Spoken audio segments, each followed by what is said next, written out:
Hello, how are you, my YT family? This is Kendra D, and I'm coming to you with a video that was long promised. Said I would do a video like this maybe a couple weeks ago, and it took a little bit of research, and then it actually took me to sit down and actually make the time to put it together, first of all, in my head. And this video is pretty much going to be about the correlation between child support and single motherhood, mainly.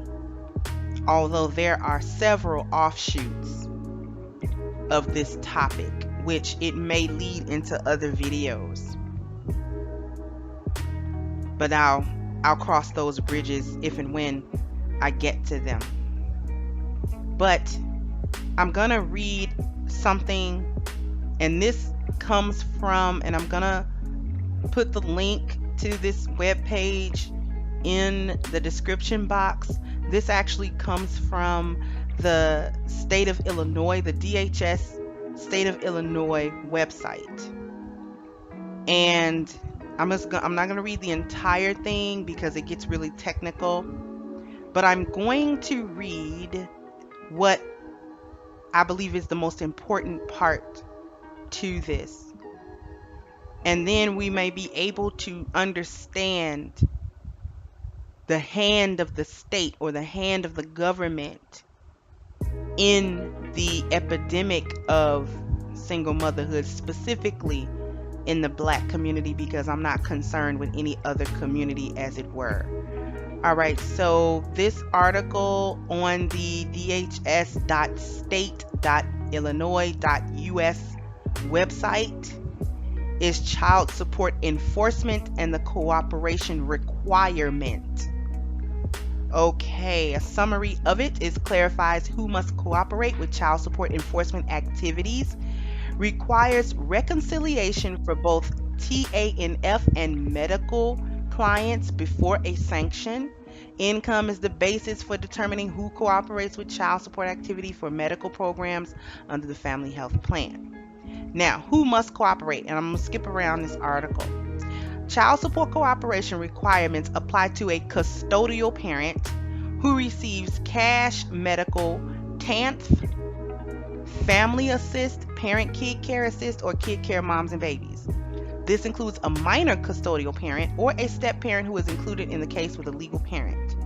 A custodial parent who does not receive any benefit for themselves is not required to cooperate.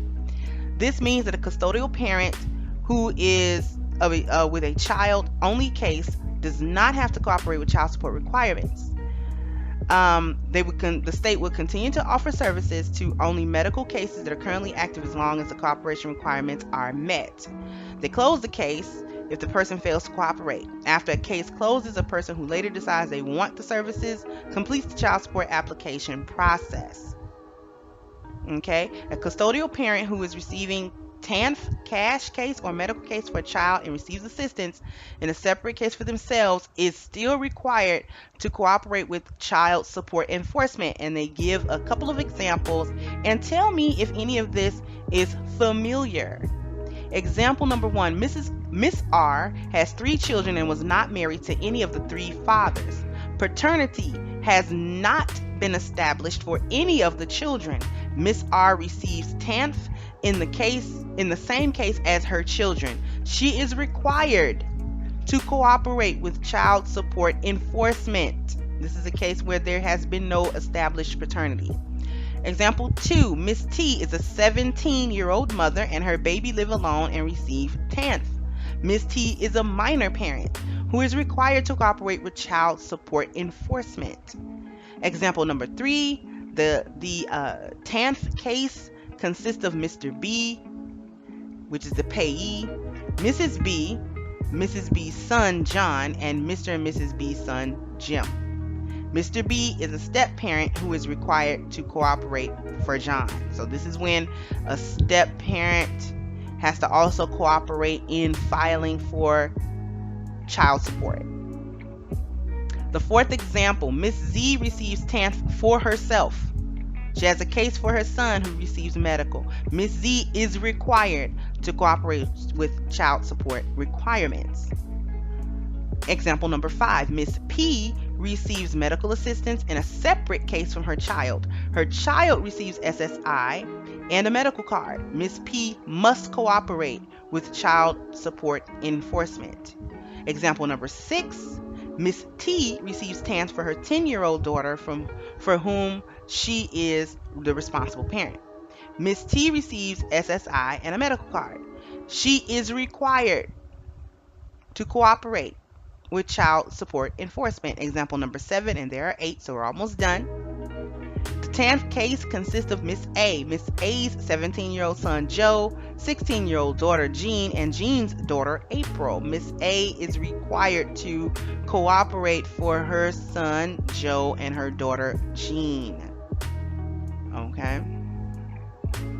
Also, Jean, who was a minor parent in this example, is also required to cooperate for her daughter April. Apply a penalty for the non-cooperation for the TANF case when Miss A or Jean do not cooperate with child support enforcement activities.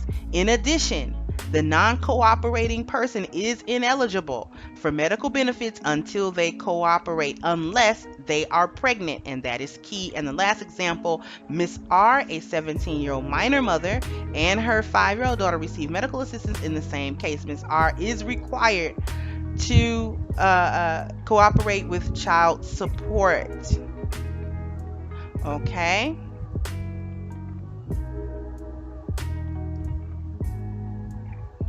So, this article actually goes on to say that pregnant women are the exception for not stopping medical assistance. So basically, in these examples, what is being said is if you are applying for benefits and you want to apply for yourself, the parent, as well as the children, whether those cases are considered together or separate, you are required by state law to file for child support enforcement or cooperate with the state to enforce child support on whomever. Why is that important? First, before we get into why that's actually important, we have known for a while that the state incentivizes certain behavior. Okay? And this certain behavior from women has given rise to the uptick in single motherhood that we witness in the Black community. And this is happening in other communities as well. I don't want it to seem like this is exclusive to the Black community, because it is not. It does happen in other communities. I'm just not concerned about that. I'm concerned about the Black community only at this point. So we understand that certain behavior has been incentivized, but I don't think a lot of us understand how the incentive works, because the incentive here isn't that you get to live in the lap of luxury. It isn't any of these things. It's coming as a consequence of having a need. Okay? Now, how do we get multiple children off of a single mom with different fathers? There are a couple of reasons why that happens, but the one reason that I want to point out in connection with what I read to you is the fact that the mother, if she does not want to cooperate with child support enforcement, she cannot receive any state medical assistance. None whatsoever. Okay? The state will not give her a medical card. They'll give it to the kid, but they won't give it to her. Okay? So that means she can't get any checkups. She can't get anything that she can't pay completely 100% out of pocket for. Now, what's the problem with that? We live in America. That problem should already be evident because the medical system is expensive. So a basic checkup can cost you hundreds of dollars, not counting blood work, sending things to the lab, all of these separate costs. So getting any type of medical service without any sort of insurance, whether that insurance comes by state or if you pay privately for your medical insurance, you are going to be paying out of the nose.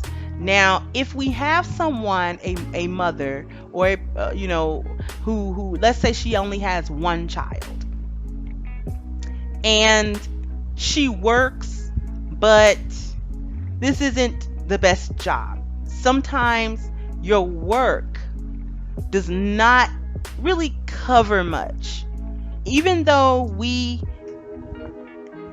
are under the Affordable Care Act, which would require businesses to provide some sort of medical benefit to you, even if it's really, really minimal.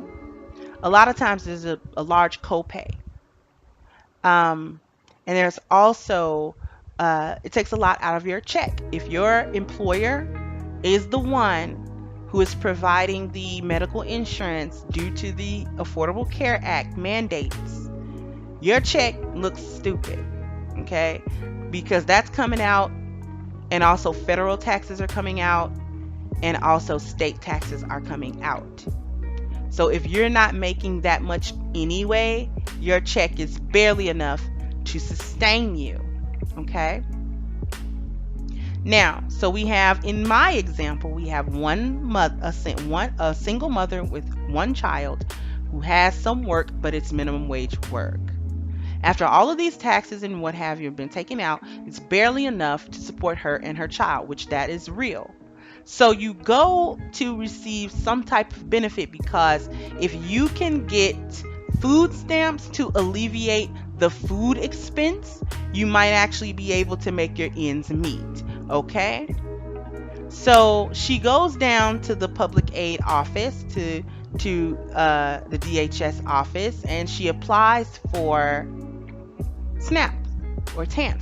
Okay? In that application, though, is a little section that requires you to cooperate with child support enforcement. Now, let's say this lady knows who the father is, but she had no real intent on putting him on child support. Okay? If she wants those stamps and like maybe a medical card so that can alleviate, you know what I'm saying, all of what's being taken out of her paycheck, she's going to have to put that guy on child support. She's going to have to. Or she gets nothing. And they don't mind turning you away. They don't care. You get nothing, or you cooperate, or you get nothing. Okay? And a lot of times, people are in a rock and a hard place. Okay? So they decide, let me just go ahead and do this. If there was a working, functional relationship between the mother and the father, that's gonna be shot to hell. Because if it's one thing that guys don't like, it's being put on child support and getting a little notice in the mail about them suddenly now having to get on child support. And if he is also in a low wage job, this is gonna be devastating. Okay? Now, why does the state do this? Well, before I get into why the state does this, let me go back to my example. Because let's say She doesn't want to cooperate with the child support thing. There is one way for her to get some medical assistance without doing that. And that is to be pregnant. Because according to the website in the state of Illinois, they cannot stop medical assistance for pregnant women who do not cooperate with child support. And it reads as the following: medical benefits continue when a pregnant woman on a 10th case fails to cooperate, okay, if she is pregnant. Do not take action to stop medical benefits. When a pregnant woman with children on TANF refuses to cooperate, swap the case to medical for the children and delete the pregnant woman. Approve a separate kid care mom's babies case for the pregnant woman. Okay? Approve a kid care moms and babies case for the non-cooperating pregnant woman who receives cash and medical and is responsible for a child or children that receive benefits in a separate case. Okay?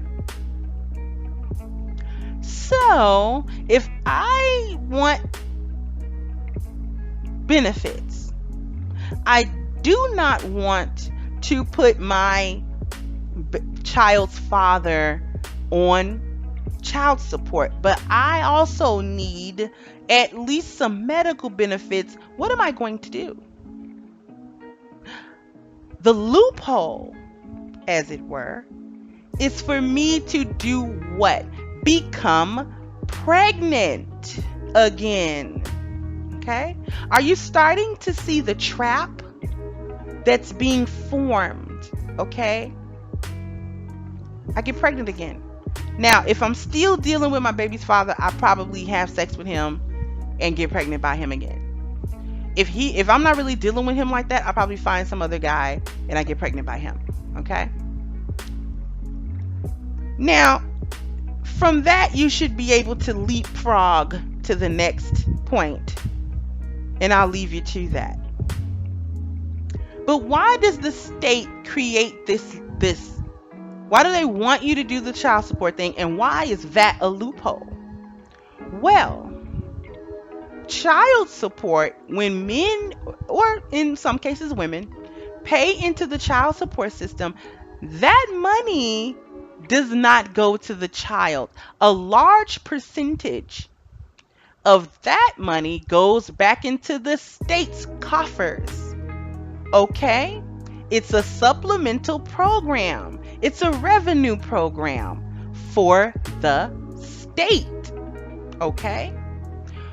These women are not getting that much money, which is why they still struggle, even though they appear to be getting child support in regular payments and increments. Because if he's paying, let's say a guy's paying $400 a month. That's just a ballpark figure, whatever. He's a regular Joe Schmo guy. He's paying $400 a month. She's probably getting about 175 of that money. Maybe she's getting 200, but that's too close to 50%. Okay? So she's still going to be looking at it like, okay, this isn't enough to actually do anything, although he has coughed up $400. She is not actually receiving $400 because the greedy little middleman is the state, who's eating it all and then spitting out bones to her. Okay? Now, why is the loophole pregnancy? Well, to produce more revenue for the state. Okay? They don't mind giving you that little bit of assistance for those 9 months because in the end, they're going to get more out of it. Because as you continue to birth out of wedlock children, the chances are extremely high that you're going to be coming back to the state. And as you become overwhelmed with your poverty, you're going to, I don't care if you refuse it at first, you're now going to put those fathers on child support, okay? So that you can receive benefits as well, okay? In order to actually make ends meet or try to. This is the trap. This is the trap that has been modified from the late 50s and early 60s to the 21st century.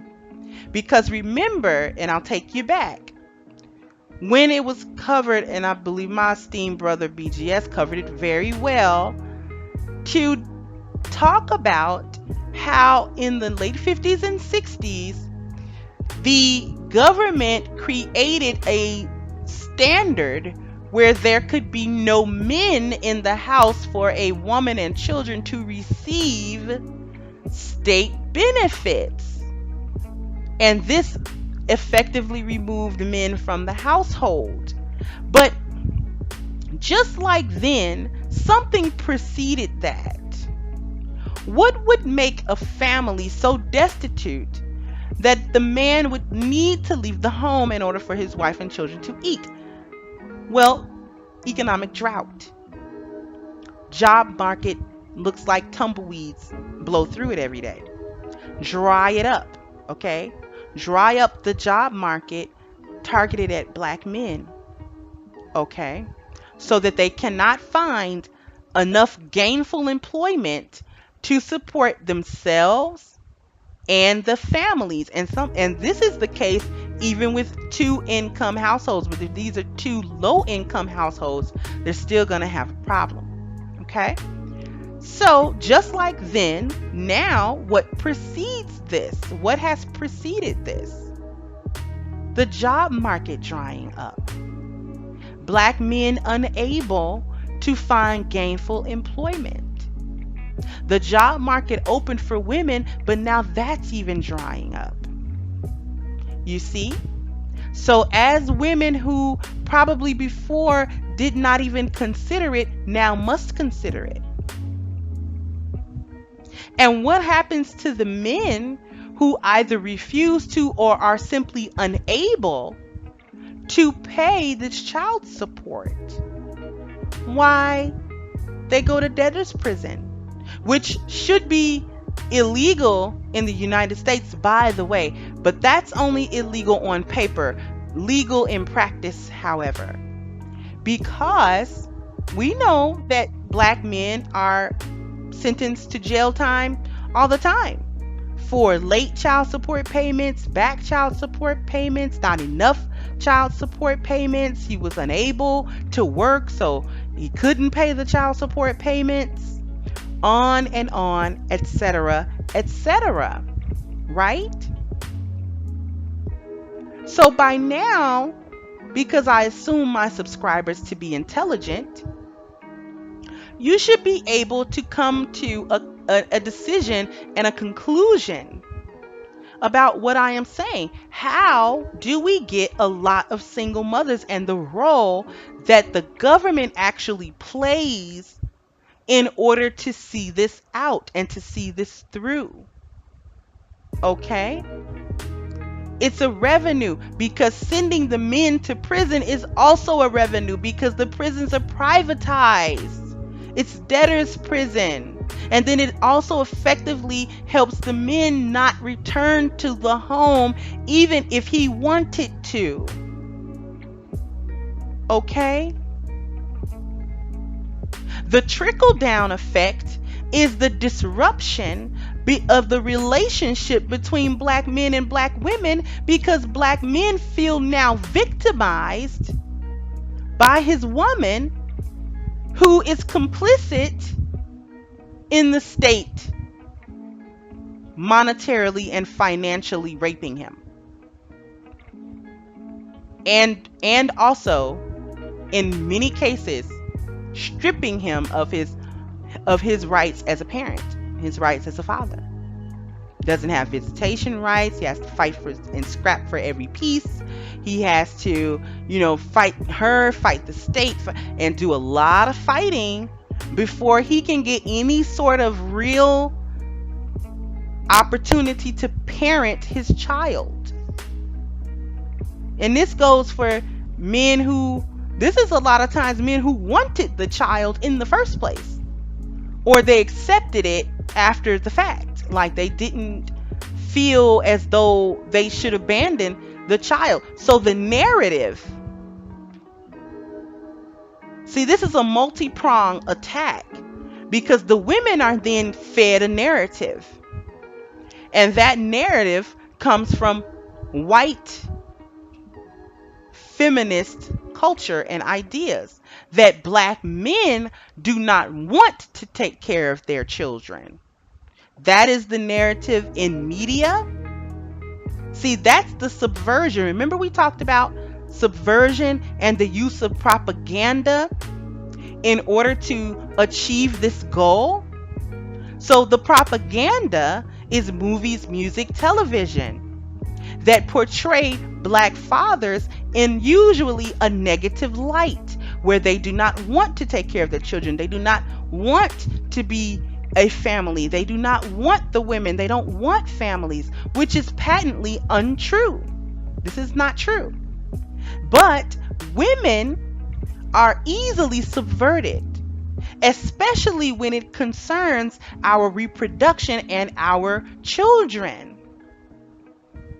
Okay? So now, since that subversion has been well put in place, she's working, whether that's consciously or subconsciously, she is working on that narrative. Okay? That is informing her decisions. Okay? And also, the economic circumstances, the poverty that we find ourselves in, force our hands a lot of times. Okay? So this becomes almost a hustle for women because the poverty has forced her hand, in the same sense that the poverty forces the hands of the black man to sell drugs, to engage in criminal activity, in order to do what? Eat. To make money. Is it harmful to the community ultimately? Yes. Are having a bunch of children out of wedlock, single motherhood, being complicit with the state, is that harmful to the community? Yes. But why is she doing it? To eat. Most of the time. Okay? So this is a multi-pronged attack upon the black community. It only changes faces a little bit, but the process is the same.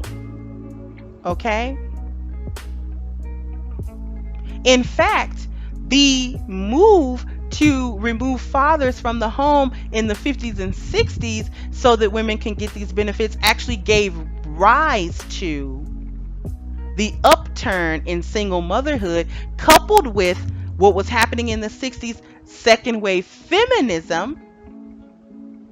Okay, we can't leave out feminism because this is the programming that the women were under and are still under. So we have to understand the programming of the mind.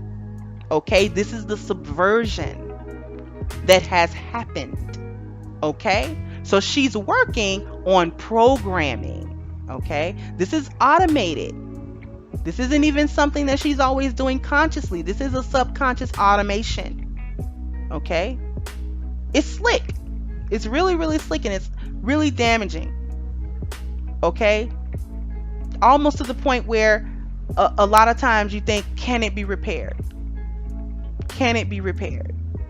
But before it can be repaired, the programming has to be broken. The programming of the mind, the subversion, has to be dismantled. Okay? And we cannot dismantle subversion without organization. Okay? All right. This may give rise to some other videos, because there is an individual who showed up a couple of times on BGS for Women. She never joined the panel, but she was saying that she works in family court and that the child support goes to the child mostly, and this is not true. Okay, this is a system. This is basically the state's racketeering. This is a racket. Okay? This is racketeering. This is all that this is a state-run racket. And we're being thrown into the meat grinder, whether we want to be or not. So I'm going to need everyone to come to these understandings so that we can stop necessarily pointing the finger at one another. And that doesn't mean that there is no work that needs to be done between us. However, we have to get to a point where we understand who the puppet master is and where the strings are attached. Okay? All right. Signing off.